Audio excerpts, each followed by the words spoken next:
जब सुने के होई भोजपुरी गाना, बस बजे के चाही गाना। अरे यार, तुम लोग आज भी क्रिकेट खेलने जा रहे हो? छठ पूजा इतना नजदीक आ गया है, छठ घाट के बारे में कुछ सोचे हो?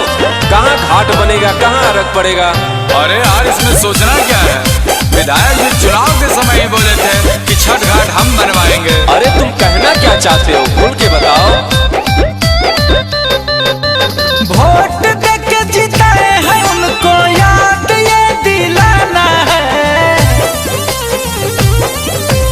वोट देके जिताए हैं उनको याद ये दिलाना है। अपने विधायक जी से छठ घाट बनवाना है। अपने विधायक जी से छठ घाट बनवाना है।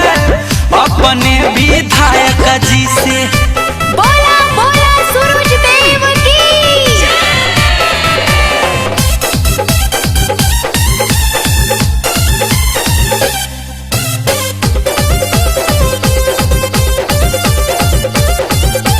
बहुत किए वादा पोखर खनवाएंगे हम। हर गांव गांव में छठ घाट बनवाएंगे हम। बहुत किए वादा पोखर खनवाएंगे हम। हर गांव गांव में छठ घाट बनवाएंगे हम। टाइम है काम डीजे बाजा भी लगवाना है। टाइम है काम डीजे बाजा भी लगवाना है। अपने विधायक जी से छठ घाट बनवाना है।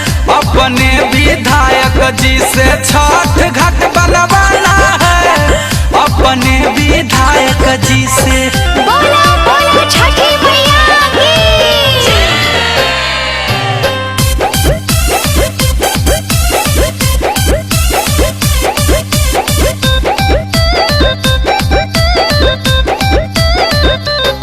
अब की चलाने ना देंगे उनका एक भी बहाना। छठी मैया के नाम से वो करेंगे न माना। वो करेंगे न माना। अब की चलाने ना देंगे उनका एक भी बहाना। छठी मैया के नाम से वो करेंगे न माना। गुंजन मानवा से खबर भेजवाना है। गुंजन मानवा से खबर भेजवाना है। अपने विधायक जी से छठ घाट बनवाना है।